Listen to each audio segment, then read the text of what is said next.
இப்போ ஏற்கனவே லோன் வச்சுருக்கவங்க அப்பேற்பட்டவங்களாம் இது எல்லாத்தையும் பிளான் பண்ணி எவ்வளோ அமௌண்ட் இருக்கோ அதுக்கேற்ற மாதிரி ஒரே லோனாக வாங்கி அதை எடுத்து க்ளோஸ் பண்ணுறது தான் இந்த டெபிட் கன்சல்டேஷன் லோன். வணக்கம், ஜிகே வித் ஜேகே சேனல் மூலம் வரவேற்கிறேன். எனக்கு அங்கே இங்கே கடன் இருக்குது, கிரெடிட் கார்டை வாங்கி வச்சுருக்கேன், இந்த எல்லா கடனும் அடைக்கிற மாதிரி ஒரு லோன் கிடைக்குமா அப்படின்னு கேட்டிங்கன்னா டெபிட் கன்சல்டேஷன் லோனுன்னு ஒன்று இருக்குது. இந்த லோன் வாங்கி உங்கள் அனைத்து விதமான கடனையும் ஒருங்கிணைக்க முடியும். அதாவது அங்கங்கே இருக்கக்கூடிய ஒரு 5 லட்ச ரூபாய் கடன் இருக்குது வச்சுக்கோங்களேன், அதெல்லாம் மொத்தமாக ஒரு லோனை வாங்கி எல்லாத்தையும் அடைக்கிற மாதிரி ஒரு லோன் தான் வந்து டெபிட் கன்சல்டேஷன் லோன். இந்த லோனை பற்றி நிறைய வீடியோ போட்டிருந்தாலும் சில பேர் கமெண்ட்ஸில் நிறைய விஷயங்களை ஷேர் பண்ணியிருந்தாங்க. பாஸ், நீங்கள் சொல்கிற மாதிரி நான் போயிட்டு அதை போய் கேட்டோம்னா அப்படி ஒரு லோனே இல்லை அப்படின்னு சொல்கிறாங்க. நாங்கள் அது போல் தருத்து இல்லை நிறைய பேர் சொல்லிட்டு இருக்காங்க. இந்த டெபிட் கன்சல்டேஷன் லோன் உண்மையாகவே இருக்கா? அப்படி எங்கே தராங்க? அப்படி தருத்தாங்க அதுக்கு என்ன எலிஜிபிலிட்டி எதிர்பார்ப்பாங்க? நீங்கள் சொல்கிற மாதிரி நிறைய இடத்துல போய் கேட்கும்போது அவங்க இல்லைன்னு சொல்கிறாங்களே, ஏன் அது போல் அவங்க இல்லைன்னு சொல்கிறாங்க? இது வாங்குறதுக்கான எப்படி வாங்கலாம், அதுக்கான வழிகள் என்ன? இதுதான் இந்த வீடியோ நம்ம பார்க்க போகிறோம். பர்சனல் லோன் அப்படி இருக்கும்பொழுது அதுக்கு ஒரு ரீசன் இருக்குது. நீங்கள் அதாவது உடம்பு சரியில்லை லோன் வாங்குறது, எமர்ஜென்சிக்காக லோன் வாங்குறது, எஜுகேஷனுக்காக லோன் வாங்குறது, அதுபோல் ஒரு ட்ராவல் பண்ணுறதுக்காக லோன் வாங்குறது, ஸோ இது போல் சில விஷயங்களுக்காக கொண்டு வராங்க.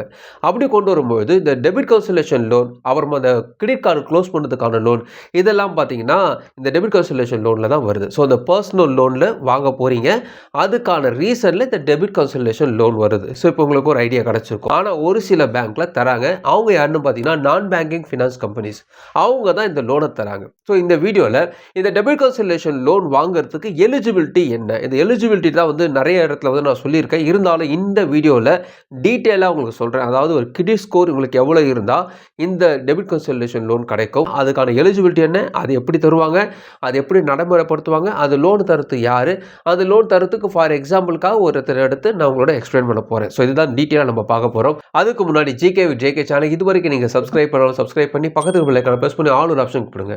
இது போல் நீங்கள் செய்யும்போது நாங்கள் அப்லோட் பண்ணி நோட்டீஸ் உங்களுக்கு பிரச்சமாக்கும். இந்த வீடியோ உங்களுக்கு பிடிச்சிருந்துச்சுன்னா ஃப்ரெண்ட்ஸுக்கு ஷேர் பண்ணுங்க. தெளிவாக இருக்குதுன்னா மறக்காமல் லைக் பண்ணுங்கள். கிரெடிட் ஸ்கோரை பொறுத்த வரைக்குமே லோனு, இஎம்ஐ, கிரெடிட் கார்டு இதெல்லாம் வாங்கி வச்சுருக்காங்கன்னு வச்சுங்களேன், எவ்வளவு லோன் இருக்குதோ, எத்தனை லோன் உள்ளதோ அதுக்கேற்றபடி இது மாறிக்கிட்டே இருக்கும். இந்த கிரெடிட் ஸ்கோர் மாறிக்கிட்டே இருக்கும். உதாரணமாக ஃபார் எக்ஸாம்பிள் 800 வந்து உங்களுக்கு கிரெடிட் ஸ்கோர் இருக்குது வச்சுக்கோங்களேன். நீங்கள் ஒரு பர்சனல் லோன் வாங்குறீங்க. இந்த பர்சனல் லோன் நீங்கள் அப்ளை பண்ணும்போது அந்த 800ல் மைனஸ் ஆகும், அது ஒரு 50 மைனஸ் ஆகும். இந்த மைனஸ் எதுக்கு நான் உங்களுக்கு பின்னாடி சொல்கிறேன். 50 மைனஸ் ஆகிடும். அதுக்கப்புறம் பார்த்தீங்கன்னா, அதாவது புதுசாக அப்ளை பண்ணும்போது 50 மைனஸ் ஆகி 750 தான் நிற்குங்க. இதை ப்ராப்பராக நீங்கள் கட்டிட்டு வந்தீங்கன்னா இந்த 750 டிஃபால்ட்டாக அப்படியே கரெக்டாக நிற்கும். இல்லைன்னா நடுவில் ஒரு இஎம்ஐ, அதாவது இஎம்ஐ டியூ டேட்டு தள்ளி கட்டிட்டீங்க, ஒரு மிஸ்பேமெண்ட் பண்ணிட்டீங்க, இப்படி ஒரு சூழ்நிலை இருக்கும்போது 50 கம்மியாயிடுங்க.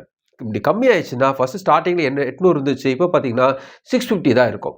இது மாறதுக்கான டைம் என்னென்னு பார்த்தீங்கன்னா 3 மாதத்துக்கு ஒரு தடவை இந்த கிரெடிட் ஸ்கோர் மாறிக்கிட்டே இருக்கும். ஸோ அப்படி இருக்கும்போது இந்த வாங்கின லோனுக்கு ஒரு 3 மாதம் கழிச்சு பார்த்தீங்கன்னா கிரெடிட் ஸ்கோர் கம்மியாக இருக்கும். அதுக்கு ஏன் கம்மியாகும் பார்த்தீங்கன்னா, ஏதாவது மிஸ்பேமெண்ட் பண்ணியிருப்பீங்க, ஏதாவது ஒரு டேட் மிஸ் பண்ணி கட்டிருப்பீங்க. இதெல்லாம் வந்து 50-50 கட் பண்ணி முக்கியமாக அது காட்டும்.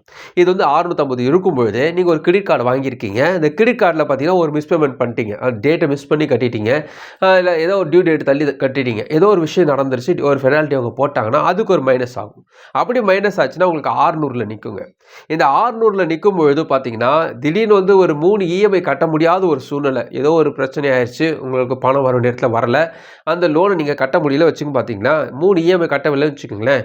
ஸோ அது அப்படியே மைனஸ் ஆகி ஒரு 50 மைனஸ் ஆச்சு வச்சுங்களேன். அது நிறைய போட்டிருக்கேன், நான் ஃபார் எக்ஸாம்பிளுக்காக சொல்கிறேன். ஸோ 550 வந்து நிற்கிது வச்சுக்கோங்க. இதுதான் வந்து உங்கள் சூழ்நிலை. நிறைய பேருக்கு 550 தாங்க கிரெடிட் ஸ்கோர் இருக்குன்னு சொல்லுவாங்க இல்லையா, அப்பேற்பட்டவங்க இந்த சூழ்நிலையிலேருந்து கொஞ்சம் கொஞ்சமாக கம்மியாக இருக்கும். அப்போ இதுக்கு மேலே ஏற்றதுக்கு என்ன பண்ணணும்னா, அந்த ஒரு மிஸ்பேமெண்ட்டுக்கும் கரெக்டாக ப்ராப்பராக கட்டிகிட்டே வந்தீங்கன்னு வச்சுங்களேன், அடுத்த 3 மாதம் அந்த கிரெடிட் ஸ்கோர் இன்க்ரீஸ் ஆகிடும். ஸோ பிரச்சனை இருக்கும்போது வந்து கிரெடிட் ஸ்கோர் வந்து கம்மியாகிட்டே இருக்கும். பிரச்சனையே இல்லாமல் ப்ராப்பராக கட்டியிருந்தால் கிரெடிட் ஸ்கோர் ஆட்டோமேட்டிக்காக வந்து 3 மாதத்துக்கு ஒரு தடவை இன்க்ரீஸ் ஆகிடும். ஸோ 550 கிரெடிட் ஸ்கோர் உங்களுக்கு இருக்குது. எதனால் இந்த 550 கிரெடிட் ஸ்கோர் வருதுன்ட்டு கீழே எக்ஸ்பிளைன் பண்ணியிருக்கேன். ஸோ மிஸ்பேமெண்ட்டாக இருந்தால் ஆகும், டிஃபால்ட் இருந்தால் ஆகும், அதாவது இஎம்ஐ கட்டவில்லைன்னு தான் ஆகும். சில நேரத்தில் சில பேருக்கு செட்டில்மெண்ட் போடுவாங்க, செட்டில்மெண்ட் போனால் கூட இந்த பிரச்சனை வருங்க. ஸோ இந்த பிரச்சனையில் இப்போ வந்து நமக்கு பணம் தேவைப்படுது, எனக்கு டெபிட் கன்சல்டேஷன் லோன் வேணும், ஆல்ரெடி லோன் வாங்கி வச்சுருக்கேன், எனக்கு எவ்வளோ கிரெடிட் ஸ்கோர் இருக்கணும் பார்த்தீங்கன்னா, கிரெடிட் ஸ்கோர் எலிஜிபிலிட்டி 700 இருக்கணும். அதாவது இந்த 700 எங்கே இருக்குன்னு பார்த்தீங்கன்னா, நீங்கள் ஃபஸ்ட்டு 800 கீழே ஒரு லோன் வாங்கியிருப்பீங்க இல்லையா, அந்த லோனை நீங்கள் ப்ராப்பராக கட்டிகிட்டே வரீங்க வச்சுங்களேன், ஒரு சின்ன டியூ டேட் தள்ளி இருந்தால் கூட பிரச்சனை இல்லை. 800லேருந்து ஒரு 50 போச்சுன்னா கூட 750 இருக்கும். அல்லது ஒரு இஎம்ஐ ஏதாவது ஒரு பெனால்ட்டி போட்டால் கூட ஒரு 100 கட்டாலும் 700 வந்துடும். ஸோ இதோடு நிறுத்திட்டிங்கன்னா நீங்கள் வந்து லோன் வாங்க வரீங்க, ஆல்ரெடி ஏற்கனவே ஒரு கிரெடிட் கார்டு வச்சுருக்கீங்க, அதை ப்ராப்பராக கட்டிட்டு வரீங்க வச்சுக்கோங்களேன். இந்த 700ோடு நீங்கள் ப்ராப்பராக இருந்தீங்கன்னா உங்களுக்கு இந்த டெபிட் கன்சல்டேஷன் லோன் கிடைக்கும். இப்போ உங்களுக்கு ஒரு ஐடியா கிடச்சிருக்கும். ஸோ அதாவது ஒரு கிரெடிட் கார்டு நீங்கள் வச்சுருக்கீங்க, ₹1,00,000 லிமிட் கொடுத்துருக்காங்க, அவுட்ஸ்டாண்டிங் ஒரு ₹60,000, அதாவது கட்ட வேண்டியது நீங்கள் தேய்ச்சது ₹60,000 கட்ட வேண்டியது. அதே போல் பர்சனல் லோன் வச்சுருக்கீங்க, ₹7,00,000 வாங்கியிருக்கீங்க, அதுக்கு ₹5,00,000 வந்து அவுட்ஸ்டாண்டிங் கட்ட வேண்டியது. மொத்தமாக வந்து அவுட்ஸ்டாண்டிங் பொறுத்த வரைக்கும் ₹5,60,000 வரைக்கும் வச்சுக்கோங்களேன்.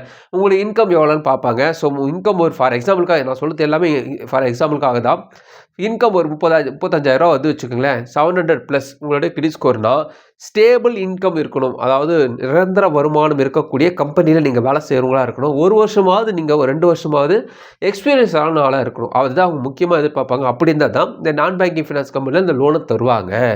ஸோ இதுதான் முக்கியமாக பார்க்கணும். ஸோ 35,000 வச்சா கூட தாராளமாக உங்களுக்கு ₹6,00,000 கிடைக்க வாய்ப்பு இருக்குது. இப்போ ஏற்கனவே லோன் வச்சுருக்கவங்க அப்பேற்பட்டவங்க இது எல்லாத்தையும் பிளான் பண்ணி எவ்வளோ அமௌண்ட் இருக்கோ அதுக்கேற்ற மாதிரி ஒரே லோனாக வாங்கி அதை க்ளோஸ் பண்ணுறது தான் இந்த டெபிட் கன்சல்டேஷன் லோன்.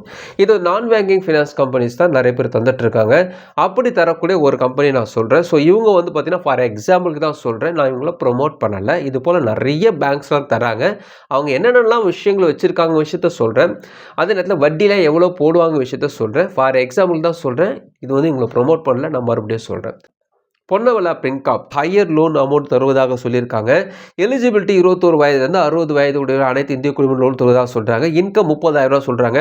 ஸோ ₹30,000 போது பார்த்தீங்கன்னா டேக் அவுட் சேலரி அப்படி இருந்துச்சுன்னா ரொம்ப நல்லது. ஸோ அப்படி இருந்தால் தான் உள்ளுக்குள்ளே போக முடியும். அப்போ தான் உங்களுக்கு லோன் கிடைக்க வாய்ப்பு இருக்குது. அதாவது debit consultation loan full time work பண்ணுறவங்களா இருக்கணும். ஸோ அதனால் ஒரு 2 வருஷம் ஒரு எக்ஸ்பீரியன்ஸ் ஆன ஆளாக இருக்கணும். வேலையில் வந்து நிரந்தர வருமானம் இருக்கவங்களா இருக்கணும். ஃபுல் டைம் ஜாப்பில் இருக்கவங்களா இருக்கணும். டாக்குமெண்ட்ஸ் பொறுத்த வரைக்கும் இதே தாங்க. கேஒய்சி டாக்குமெண்ட்ஸ், இன்கம் ப்ரூஃப் கண்டிப்பாக இன்கம் ப்ரூஃப் கேட்பாங்க. டெபிட் கன்சல்டேஷன் லோனில் 6 மாதம் பேங்க் ஸ்டேட்மெண்ட் கேட்க வாய்ப்பு இருக்குது. வட்டியை பொறுத்த வரைக்கும் 9.99 சொல்லியிருக்காங்க. டெபிட் கன்சல்டேஷன் லோனில் இவ்வளோ கம்மியாக போட மாட்டாங்க. உங்களோட கிரெடிட் ஸ்கோரை பேஸ் பண்ணி தான் இருக்கும், வருமானத்தை பேஸ் பண்ணி தான் இருக்கும். ஸோ இதுவும் வந்து ஏறக்குறைய அதிகமாகவும் இருக்கலாம், கம்மியாகவும் இருக்கலாம். ஸோ இது வந்து டேரெக்டாக சொல்ல முடியாது. ஸோ இதுதான் மேட்ரு. ஸோ அமௌண்ட்டை பொறுத்த வரைக்கும் அதிகபட்சமாக 50 லட்சம் தருவதாக சொல்கிறாங்க. ப்ராசஸிங் ஃபீஸ் பொறுத்த வரைக்குமே 3% போடுவதாக சொல்கிறாங்க. ஸோ இஎம்ஐ 84 மாதம் எடுத்துக்கலாம் சொல்கிறாங்க. உங்களுக்கு 4 லட்ச ரூபா கடன் இருக்குது வச்சுக்கோங்களேன். உங்களுக்கு எலிஜிபிலிட்டி அவங்க செக் பண்ணும்போது ஒரு 5 லட்ச ரூபாய்க்கு எலிஜிபிலிட்டினாங்கன்னா உங்களுக்கு 1 லட்ச ரூபா தான் கிடைக்கும். மீதி 4 லட்ச ரூபாய்க்கு அவங்க க்ளோஸ் பண்ணுறதுக்கான ஆப்ஷன்ஸாக கொடுப்பாங்க. நீங்கள் அந்த அமௌண்ட்டை வாங்கி ஃபோர்க்ளோசர் சார்ஜஸ்லாம் போட்டு இந்த ஒரு லோனாக க்ளோஸ் பண்ணி எல்லாத்தையும் அவங்க காட்டணும். ஸோ எல்லாமே காட்ட பிறகு கிரெடிட் ஸ்கோரில் தெரியும், கார்டை க்ளோஸ் பண்ணிட்டாரா, பேங்க்கில் க்ளோஸ் பண்ணாரா, அவெல்லாம் பார்த்து முடிச்சுட்டு போய் தான் மீதி இருக்கக்கூடிய 1 லட்ச ரூபாவை நீங்கள் உங்களுடைய சேவிங்ஸ் அக்கௌண்ட்டுக்கு அனுப்புவாங்க. இதுதான் வந்து டெபிட் கன்சல்டேஷன் லோன். இதுக்கு வட்டி வந்து பார்த்திங்கன்னா அதிகமாக தான் இருக்கும். நான் பேங்கிங் ஃபினான்ஸ் கம்பெனிஸில் வந்து அவங்க கம்மியாக போட்டிருக்காங்க, இருந்தாலும் அவ்வளோ வர வாய்ப்பு இல்லை. கண்டிப்பாக அதிகமாக இருக்க வாய்ப்பு இருக்குது. ப்ராசஸிங் ஃபீஸும் அதிகமாக தாங்க இருக்கும். ஸோ ஒரு 3% அதிகம் தான், இருந்தாலும் அதிகமாக தான் இருக்கும், கம்மியாக வாய்ப்பு இல்லை.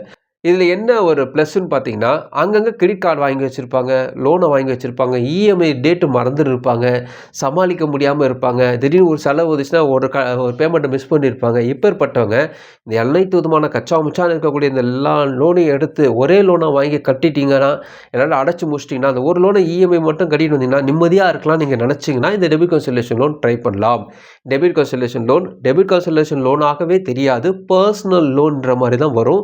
அந்த பர்சனல் லோனு இருக்கா நீங்கள் கேட்டு, நான் இந்த லோன்லாம் வாங்கி வச்சுருக்கேன், இந்த பர்சனல் லோனில் எனக்கு டெபிட் கன்சல்டேஷன் லோன் ஆப்ஷன் இருக்கா நீங்கள் கேட்ட பிறகு தான் நீங்கள் அடுத்த ஸ்டெப்புக்குள்ளே போகணும். எடுத்த உடனே அந்த டெபிட் கன்சல்டேஷன் லோன் சொன்னீங்கன்னா நிறைய பேருக்கு தெரியாது. அதனால் நான் மறுபடியும் இதை எக்ஸ்பிளைன் பண்ணி சொல்கிறேன். உங்களுக்கு இன்கம், உங்களுடைய கிரெடிட் ஸ்கோர் நல்லா இருக்கணும். இது இருந்தாவே போதும், உங்களுக்கு இந்த லோன் கிடைக்கும். நான் பேங்கிங் ஃபினான்ஸ் கம்பெனிஸ் தான் இதை தர தயாராகிறாங்க.